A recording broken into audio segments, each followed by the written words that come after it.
Just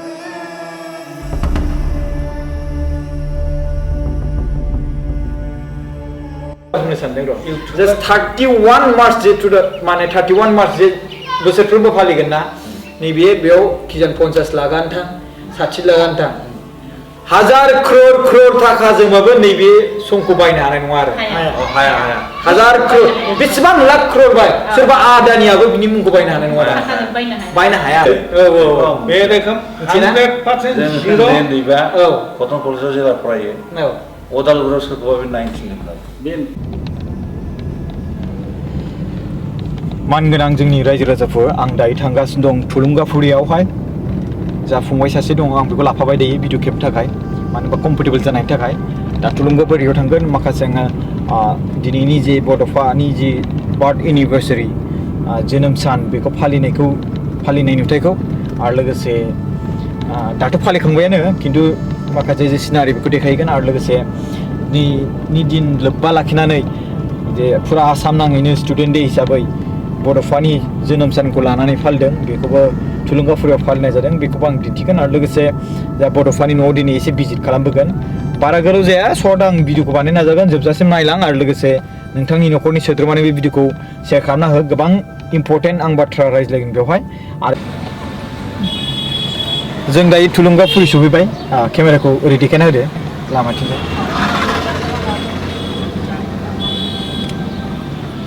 actually जों गारिखौ इथि लांनो हानाय नंला जों फिल्डआव दोननांसिगोन बा बबेबा मोनसे जायगायाव दोननांगोन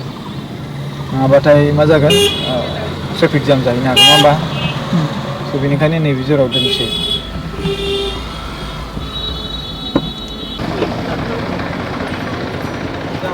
स' जों दायो थुलुंगाफुरि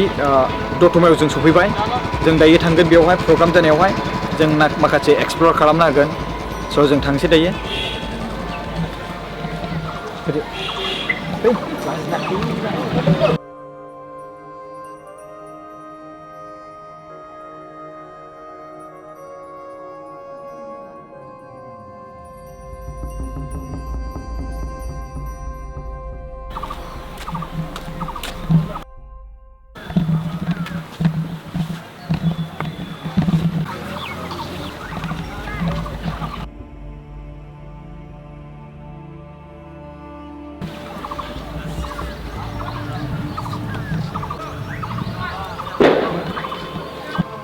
जोंनि बर' हारिनि गासैबो रायजो राजाफोरनिसिम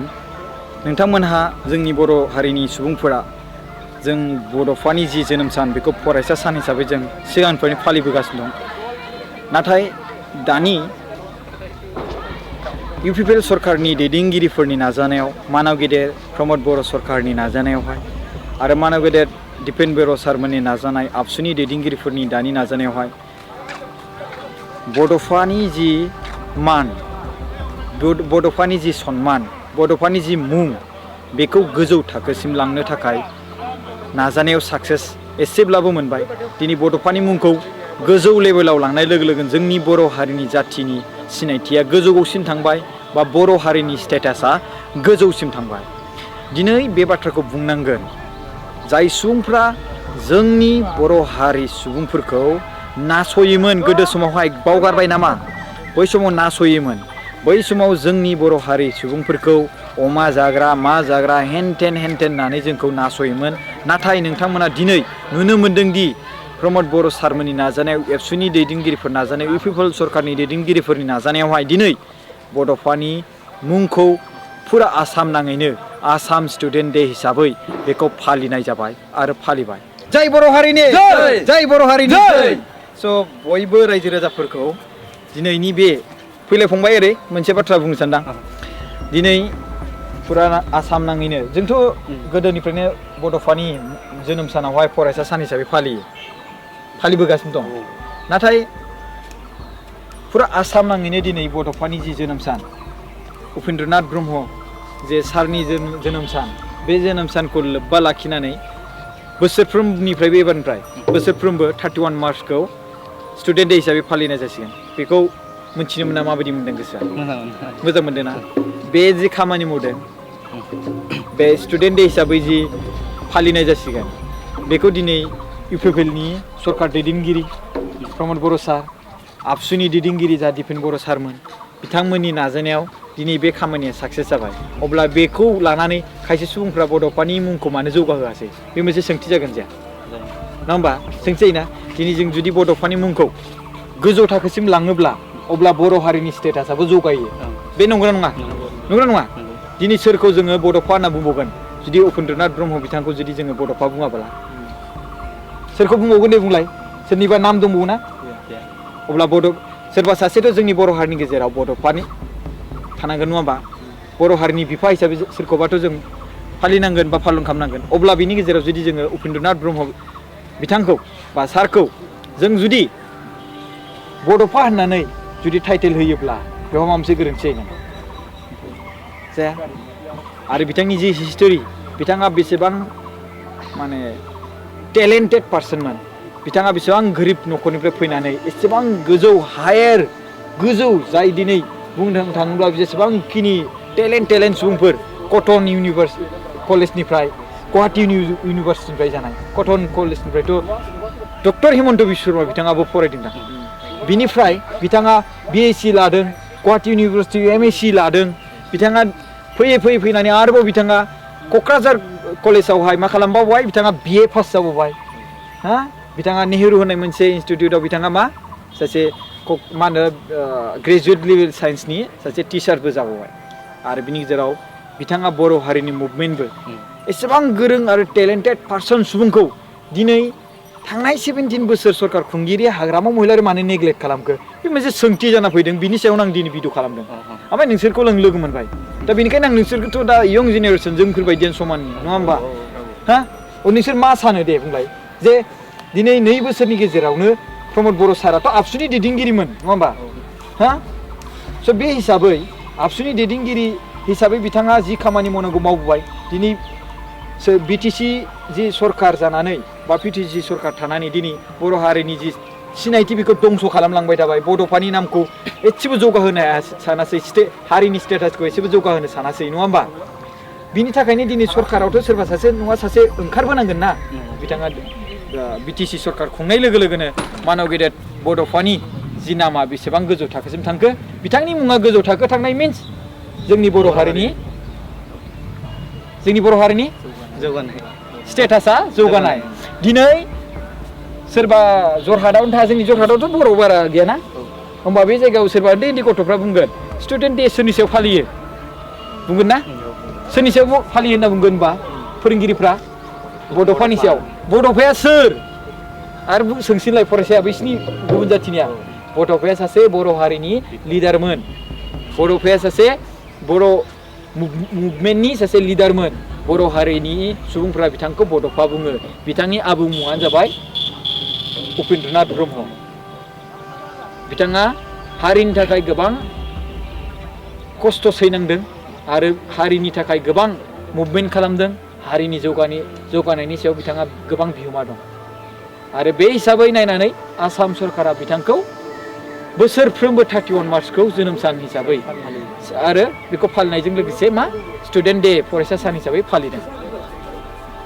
नङा होमबा आरो बिथांनि स्ट'रिखौ बुंबाय बेनोथ' गोग्गानाय ना होमबा बे बर' हारिनि मोनसे गोग्गानाय नङा नामा होमबा बेफोरबायदि खामानिखौ मानो मावासै आंथ' बिराद बोरैबा दुखु मोनबाय आङो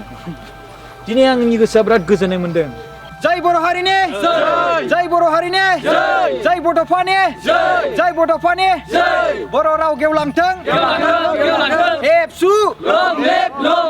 एबसु बर' जय बर' हारिनि जय बर' हारिनि जय बर' हारिनि नानिमोन एबसु Long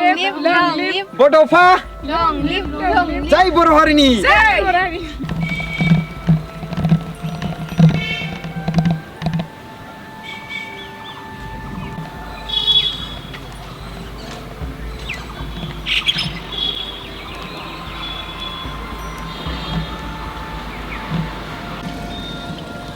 दायो जों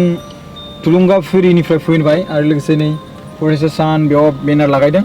जों दायो थांगासिनो दं बरागारि मानगोनां बड'फानि न'खराव बेयावहाय जों थांनानै दसे माखासे जोङो खौरां लाहैगोन खौराङा बेनो कि बर' हारिनि सासे दैदेनगिरि जानाय जाय बर' हारिनि मुंखौ गोजौ थाखोसिम लांनायाव मदद होनाय जायखौ जों बड'फा होननानै बुङो बे बड'फानि माखासे जोङो खौरां जों लाहैबावगोन जायफोरखौ नोंथांमोना दासिम मोनथिया बेखिनिखौ बिथां न'खरनि सोद्रोमाफोरनिफ्राय जों मोनथिनो मोनगोन।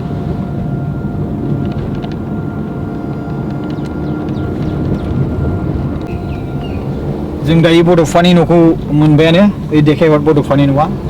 बेनो जाबाय बड'फानि न'।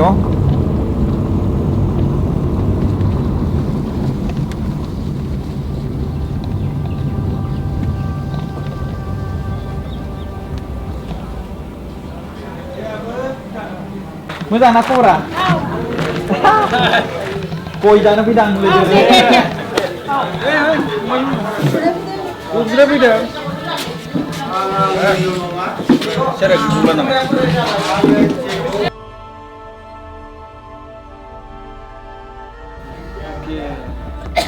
Mani tublong ni tidak ada. Nah, gua kena sih.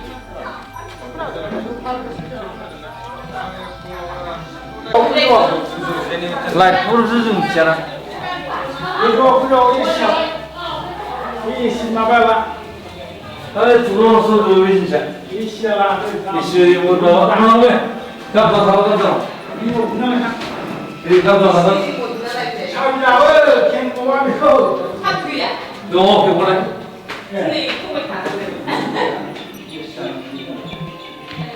Cái này. Đây. Light होजोबबानो Đây thử.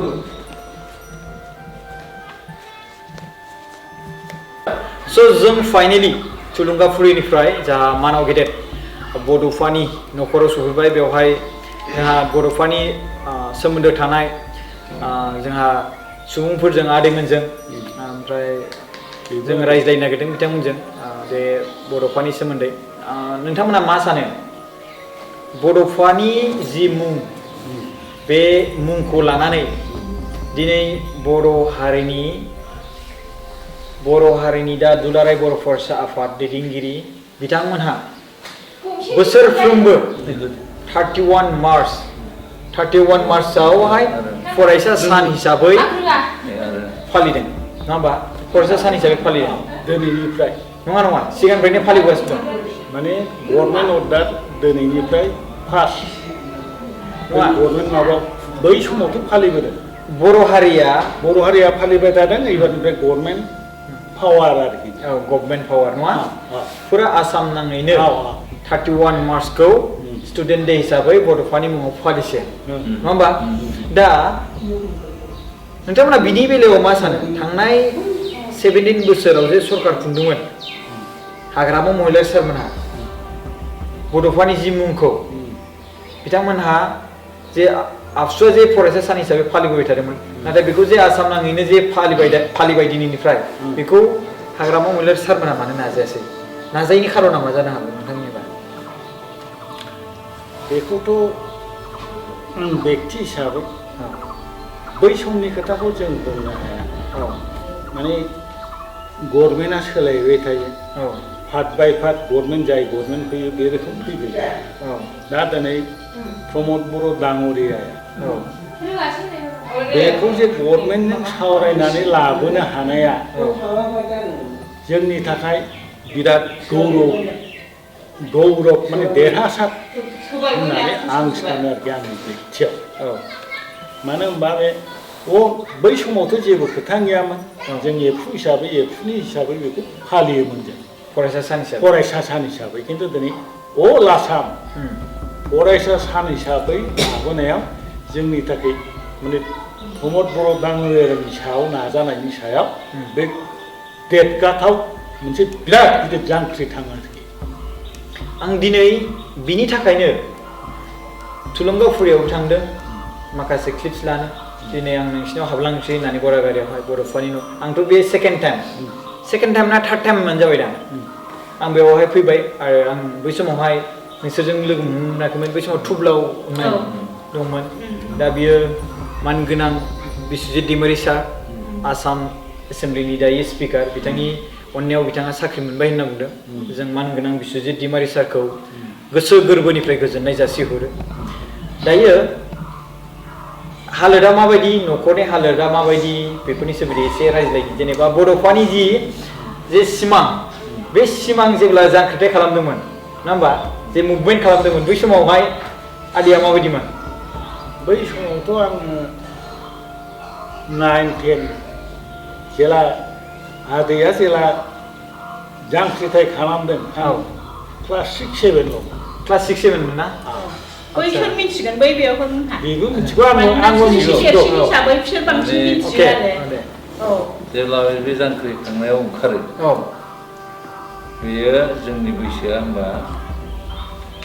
20-22 बोसोर जाबाय होमबाथ' जों बै समाव साननांगोन नैबे फंबायमोन जों समान जानो हागौ बे रोखोम माने देरफुनाय देरफुबायमोन जों बे समनिफ्राय जों मिथिबाय बे जांख्रिथायखौ खालामदों हाई सेकेन्डारिसोआव फरायनाय हाई सेकेन्डारि माने मेट्रिक पास जाबाय आरोखि मेट्रिक पास जाखांनायनि उनाव बै समाव बड'फाया बेसेबां क्लासावमोन बे कटन कलेजाव BSc लादोंमोन BSc पास जाबायमोन खोमा जाबायमोन गुवाहाटी बिनिफ्रायथ' गुवाहाटी इउनिभारसिटियाव गुवाहाटी इउनिभारसिटियाव फरायबाय बियो आरो बहायनो बियो इनकाम टेक्स इन्सपेक्टर साख्रि मोनदों इनकाम टेक्स इन्सपेक्टर गुवाहाटीयाव बेफोरखौबो बियो जाथिनि गांनाय उखैनायखौ नुनानै बे साख्रिखौबो रिजाइन होदों नाथाय बिनि अफिसारा बिनि रिजाइनखौ एक्सेप्ट खालामाखैमोन ना थेवब्लाबो बे रिजाइनखौ होनानै बाहेरा अर्डार होदों इनकाम टेक्सनि इन्सपेक्टर मोननाया देमालि बाथ्रा नङा खिन्थु बाट बे जाथिनि थाखाय बेखौ रिजाइन होबाय रिजाइन होबाय न'आवबो आर्थिक अबस्था जेबो गैखाया जोङोथ' बेनोसै गोदो दा जेरैबो एखे दा जोङो बे आदै गैयि समाव जेनेबा दैदेनगिरिफोरनाव एसे एनै बिनानै साख्रि लाबाय बेखौ साख्रि मोनबाय बेखिनि डेभेलप ओमफ्राय नैबेखौ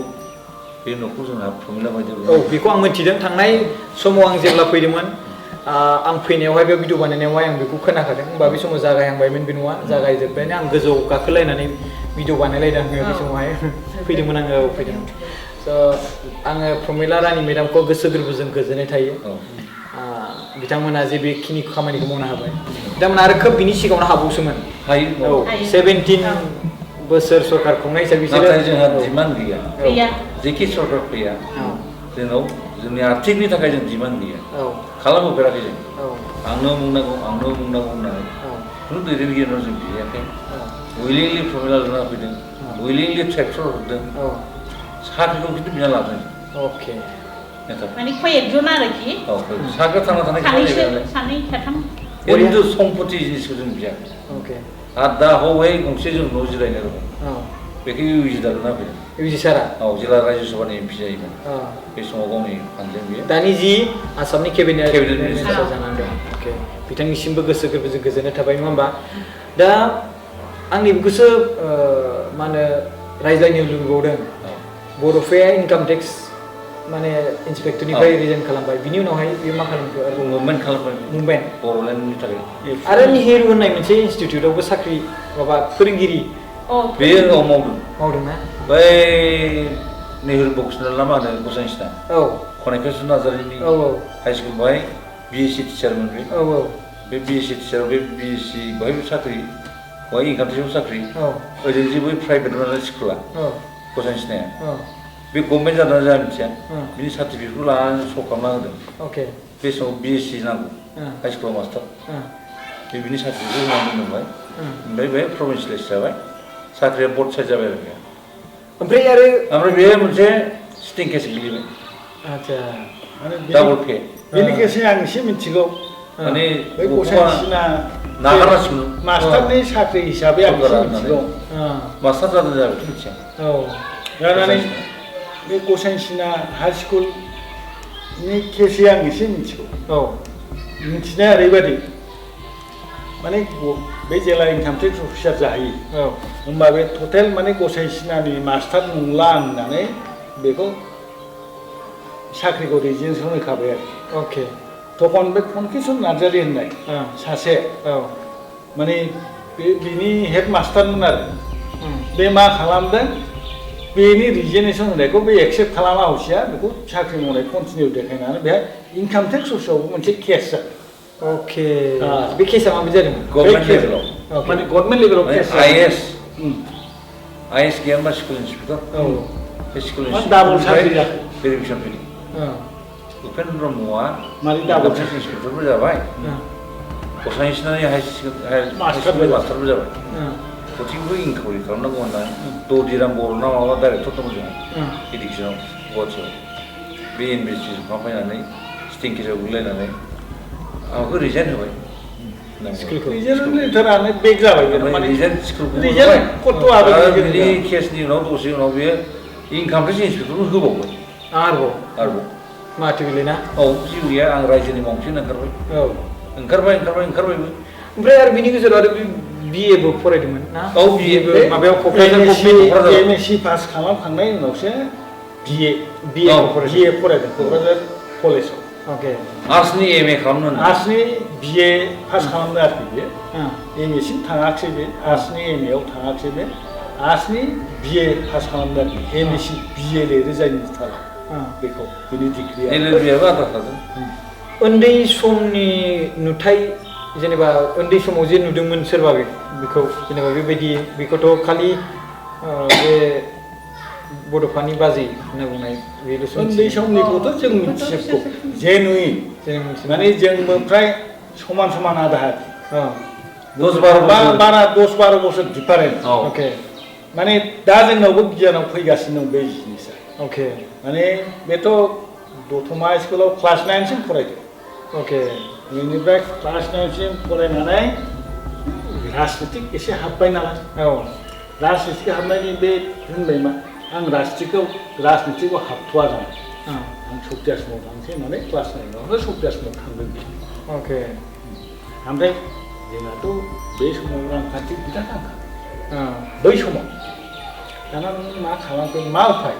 बोरै थांनो बोरै फरायहैनो बोरै सानफ्रामबो हान्थिनो बे बहुत क्रिटिकेल फैदों आरोखि अबस्था गैया ओमफ्राय मा जागोन जोंना आफाया जाय हक फंबाया एथ' गोसो फरायनो दङब्ला सेकेन्ड हेन्ड साइकेल गंसे बायना होनानै बेजोंनो थांलाय फैलाय खिन्थु जानाय माने बै समाव माने आं मोनसे खोनानाय मथेब्ला जानायखौबो माने सानसे जानोनो बोथिसे जानोनो बिराद खस्थ' रुटिजोंनो गांसेजोंनो थायोमोन होननाय बेबायदि मोनसे बे दतमायाव मोनसे हटेल नामा दंमोननो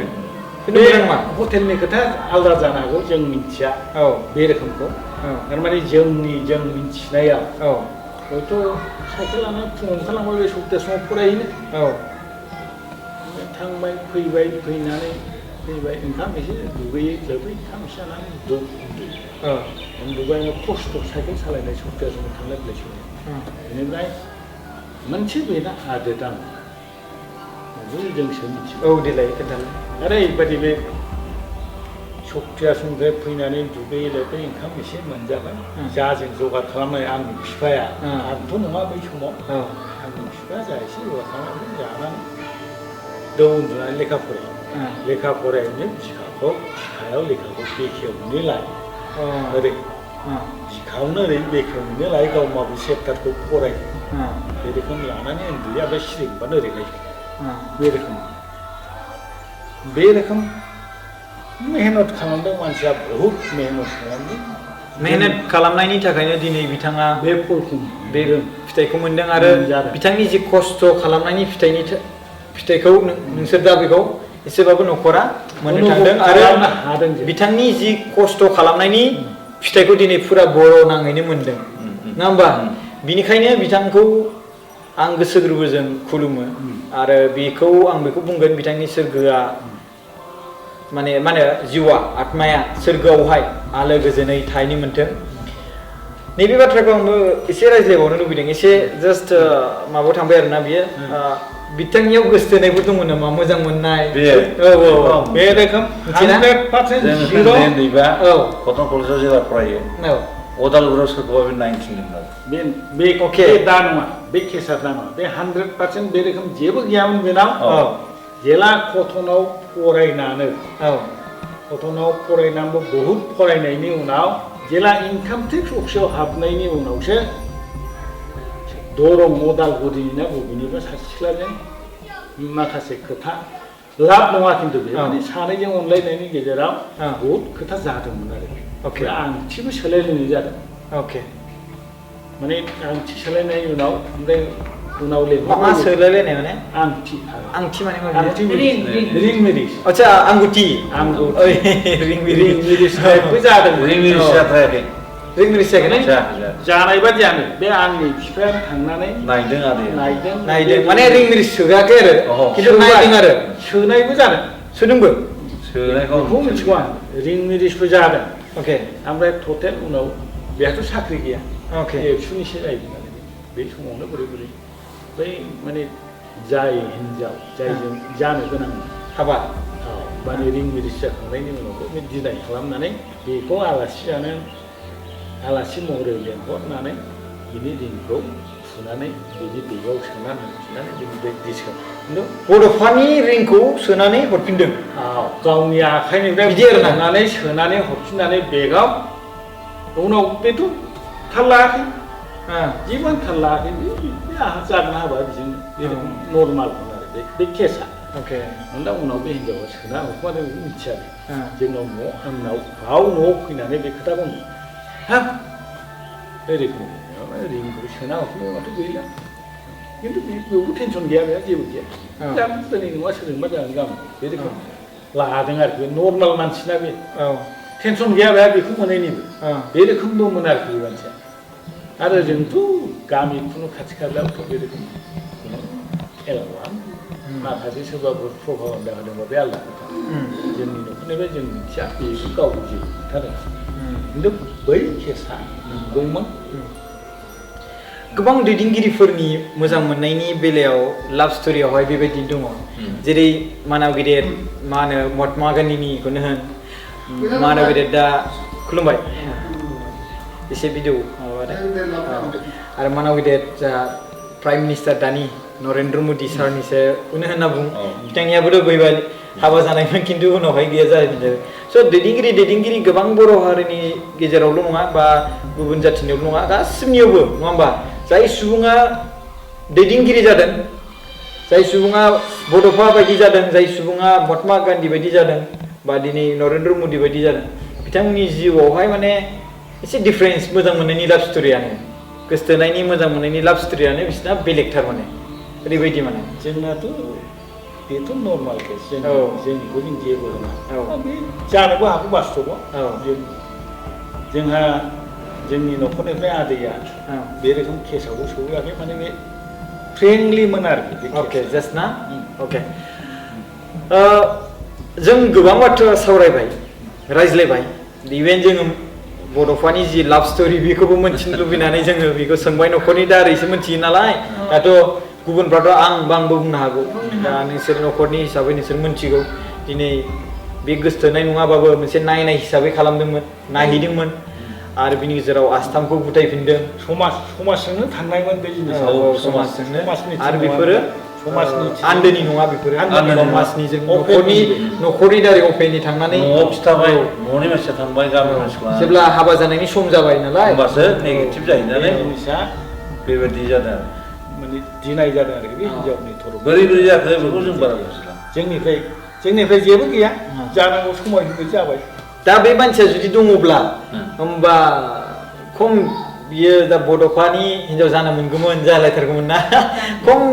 लस जाना थादों बे मानसिया गावसोरनि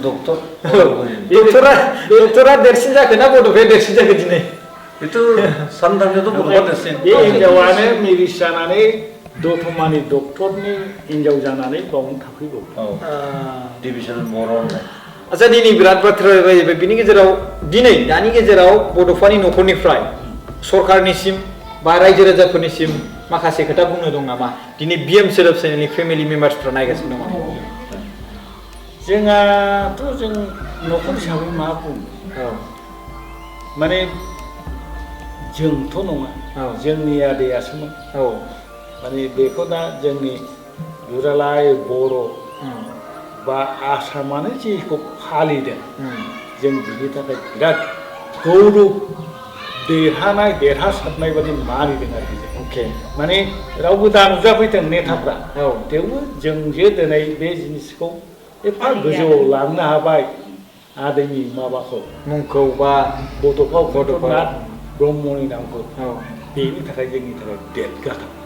बेना दा जेबो गैया जोंहा साननो गोनां जेबो गैया मोनसे खोथाया जाहैबाय दिनै आं बे बाथ्राखौ बुंगोन बड'फा उपेन्द्रनाथ ब्रह्मनि मुंखौ गोजौ लांनाय मिन्स बर' हारिनि मुंखौ गोजौ लांनाय दिनै बर' हारिनि बिफा हिसाबै सोरखौ बुङो बेनो जाबाय बड'फा बेनो जाबाय उपेन्द्रनाथ ब्रह्म बिथांनि मुङाथ' बड'फा नङा बिथांनि मुङा उपेन्द्रनाथ ब्रह्म नाथाय बिथांखौ बड'फा होननानै बुंबाय बिकज समाज जोंनि बर' हारिनि रायजो राजाफ्रा बिथांनि टाइटेलखौ बड'फा दोनबाय आरो बै बड'फानि मुङानो दिनै बर' हारिनि मोनसे मुं बड'फा मिन्स बर' जाथि दिनै होमबा बिथांनि मुंखौ जुदि बोसोरफ्रोमबो जोनोम सानखौ जुदि स्टुडेन्ट डे हिसाबै फालियोब्ला अब्ला बे जाथिनि मोनसे स्टेटासा बारायनाय नंगौ नङा बारायबाय बे प्लास बर'निनो नंला आसामनिनो नाथाय बे खामानिखौ मानो थांनाय 17 बोसोरनि सरकार खुंनाय हाग्रामा महिलारि सारमोना मानो मावासै खालि थाखा फैसा सम्पतिजोंल' मानो थाङो आं नैखौ दुखु मोनदों नाथाय आं दिनै आंनि गोसोआव गोबां गोजोननाय मोनदों जे मानाव गेदेर प्रमद बर' सारनि नाजानाय आबसुनि दैदेनगिरिफोरनि नाजानाय दानि इउपिपिएल सरकारनि नाजानाय बिनि थाखाय जे थाखा फैसाजों नङा जोंनि बर' हारिनि नामखौ लाखिनो हादों थाखा फैसानिख्रुइ देरसिन बर' हारिनि जाथिनि स्टेटासा नंगौना नङा बेखौ फोथायगोन ना फोथाया बेथ' थिगैनो दं औ प्लास बै समाव बे रोखोम बिसोर जे नियमखौ लाबोनो हाया औ बै हाग्रामा महिलारिनि समाव बे रोखोम बेनि फेसिलिटि होनांगौखौ बिसोर लाबोनो हायाखै होमबा मा होनबावनो जों दिनै प्रमद बर'आ थाखा फैसाजों नङा जेरैखिया राजनितिक सलिउसनाव बेखौ आं साफ्रोम बर'नि होननाया जोंनि थाखाय जोंनि उपेन्द्रनाथ ब्रह्मनि थाखाय बे प्रमद बर'नि थाखाय गिदिर बाथ्रा आरोखि नैबे सलिउसनाव बिनि थाखायनो प्रमद बर' सारखौ थेंक इउ जासियो आरोना एकदमबारे बर' हारिनि जाथिनि स्टेटासखौ आरो जे दिनै साफ्रोमबो सुबुंफ्रा स्टुडेन्ट डे हिसाबै जुदि फालियोब्ला जायफोर गुबुन खनायाव थानाय बर' हारिनि जाथिजों लोब्बा गैया उन्दै समाव अब्ला स्टुडेन्ट डे फालियोब्ला फोरोंगिरिफ्रा मोनफ्रोमबो स्कुलाव स्टुडेन्ट डे सोरनि सायाव पालन खालामो बिनि सोमोन्दै हिस्टरिखौ फोरमायगोन अब्ला बै हिस्टरि फोरमायनाय मिन्स बर' जातिनि हिस्टरिखौ फोरमायनाय बर' जातिनि मुभमेन्टखौ फोरोंनाय बा फोरमायनाय बेनोथ' देरसिन ना जोबला अब्ला बै समावहाय 17 बोसोर सरकार खुंनायनि गेजेराव मोनसे बाथ्राखौ आं बेखौ साननानै दं आं बुंनो गोनां जागासिनो दं माने माखासे बाथ्राखौ दिनै आं माने बिराद गोसोआ गोजोननाय मोनदों बेनिखायनो आं बे बाथ्राखौ ओंखारहोगासिनो दं 17 बोसोरनि बाथ्राखौ ओंखारबोगासिनो दं माने आंनि गोसोआव गोजोननाय मोनदों माने प्रमद बर' सारा जे 2 बोसोराव सरकाराव खायसे सुबुंफोरा बुङो सोरबा मा होनदों हिमन्त सारनि आथिङाव थांबाय दिनै फैसा थाखा बेथ' जि मोनो बेखौ बाहायगासिनो दं नङा होमबा दिनै बिथाङा गावनि पावारजों बड'फानि मुंखौ दिनै फुरा आसाम नाङैनो स्टुडेन्ट डे हिसाबै फालिनो थाखाय डक्टर हिमन्त बिश्व शर्मा सारखौ चिफ मिनिस्टारखौ मुजबुरि खालामबाय सोर सिङाव दंमोन होनबा बे समावहाय हाग्रामा सारा सिङाव दंमोन ना प्रमद बर' सारा सिङाव दं बे मोनसे बाथ्रा नङा होमबा स' आं दिनै बेवहाय फैनानै नोंथांमोनजों रायज्लायनो मोननानै गोसोआ गोजोननाय मोनबाय आरो माखासे सोंनाय फिननाय दिनै नोंसोरबो जानला मानला बाथ्रा बुंनो हाया आं मिथिगौ मानो होनबा सरकारा दिनै हाग्रामा महिलारिजों फैनो हागौ समफोर फैनांगौ प्रमद बर' सारनि फैनो हागौ बेखौ बुंनो हाया नाथाय बेखौ जों मिडियानि जानानै बबे मोनसे समावहाय मा बुंनांगौ बेखौ जोंनि मोनसे रेसपन्सिबिलिटि थायो 17 बोसोरनि गेजेराव जुदि जों बेखिनि खामानिखौ मावनायमोनब्ला दिनै मोनसे आरो आपग्रेडबाव जों बर' जाथिया मोनसे क्लेम खालामबावनो हाबावगौमोनदां नङा होमबा दिनै 1 कोटी दारि जि मोनदों बेखौथ' बानायगासिनो दं ना नङा होमबा आरो बानायगोनबो दिनै प्रमद सारनि सायावहाय बायदिसिना बुङो सोरबा न' बिल्डिं बानायनो हायाखै मा बानायनो हायाखै बिनिफ्राय देरसिन खालामबाय दिनै 2 बोसोरनि गेजेरावनो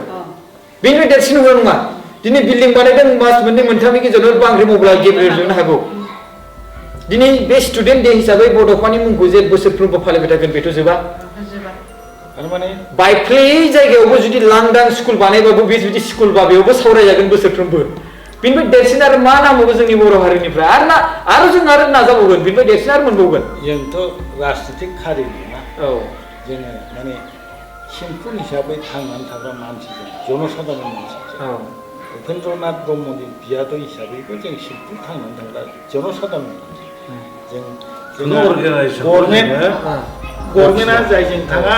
गभर्नमेन्टआ जायखौ मावबाय था जों बेखौनो फालिनांगौ गोदोनिफ्रायनो गोबां मिडिया फैयो गोबां सोङो नोंसोर सोरजों थानो सोरखौ मोजां मोनो नाथाय जों खुनु कनसेन्ट होआ आं नाथाय खिन्थु आं सोङा दै जे नोंसोरो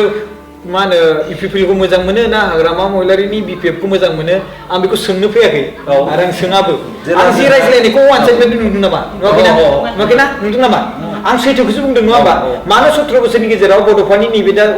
मुं जे फरायसा सान फालिदों सिगांनिफ्रायनो फालिबोगासिनो दं बेखौ दिनै प्रमद बर' सारा 2 बोसोरनि गेजेराव खालामबाय बेखौ मानो सिगाङाव मानो खालामजाया बेसो मोनसे कुइसन ओंखारदों नालाय आं खुनु बेवहाय वान साइडनि बाथ्रा फैयाखै बे मोनसे गेजेरनि मोनसे रायजो राजाफोरनि मोनसे सोंथिखा जोंबो वान साइड थांखाया बेबायदि आरोना गभर्नमेन्टआ फैबाय थागोन सोलायबाय थागोन जोंहा जों बे स्टेनावनो थाबाय थायो औ राजनितिजों खोथा जोंहा राजनितिजों लोब्बा गैया सोरबा फै सोंफै जों खोन्थागोन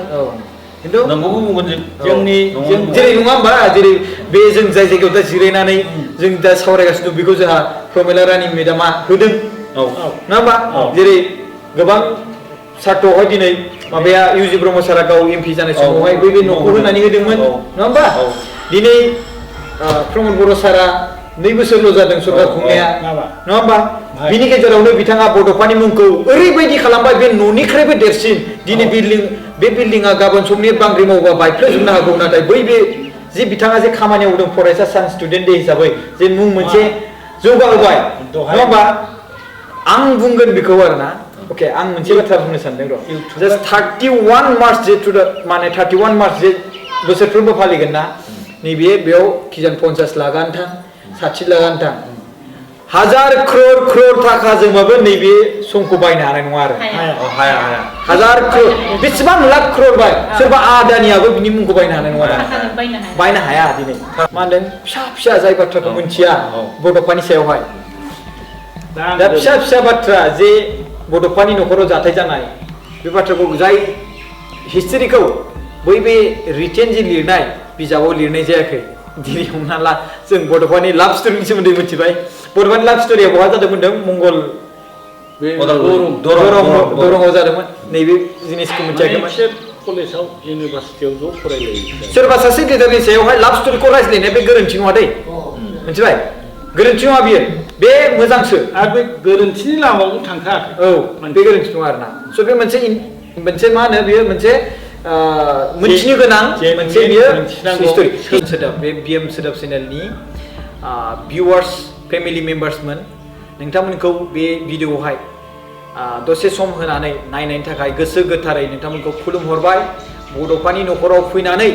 जे आङो बेयाव जिरायनानै बड'फानि न'खरनि सोद्रोमाफोरजों सावरायबाय बे सावरायनायनि गेजेरजों गोबांखिनि खोथाखौ आं मोनथिनो मोनबाय आरो मोनथिनो मोननानै आं गोबां गावखौनो गाव गोजोननाय मोनबाय आरो लोगोसे स्पेसियेलि दिनैनि दिनावथ' आङो बांसिन आंनि बेयो दासिमहाय हाई लेभेलनि गोजोननाय होननानै आं बुंनो हागोन मानो होनोब्ला जोंनि बर' हारिनि स्टेटासा गोबां गोजौ लेभेलाव थांबाय जाय समाव जोंनि बर' हारिखौ मुगैयोमोन अमा जाग्रा मा जाग्रा हेन बर' हारिनि खौरांखौ माने दिल्लीसिम बा निउज चेनेलफ्राव होआमोन दाथ' जोंनिया मबाइल ओंखारनाय हिसाबै सेटेलाइट बानायनो थाखाय दा नाजाबाय मानसिफ्रा खिन्थु बै समावहाय जोंनि बर' हारिफोरनि गेजेराव बेबायदि सामलायग्राबो गैयामोन बिसोरो बै समाव जोंनि निउसखौ खौरांखौ होनो थिनोब्लाबो फैसा हरब्लाबो आपल'ड होबावामोन ओरैबायदिमोन नाथाय दिनैनि दिनाव फार्स्ट प्रायरिटि लिस्टआव थाहैसिगोन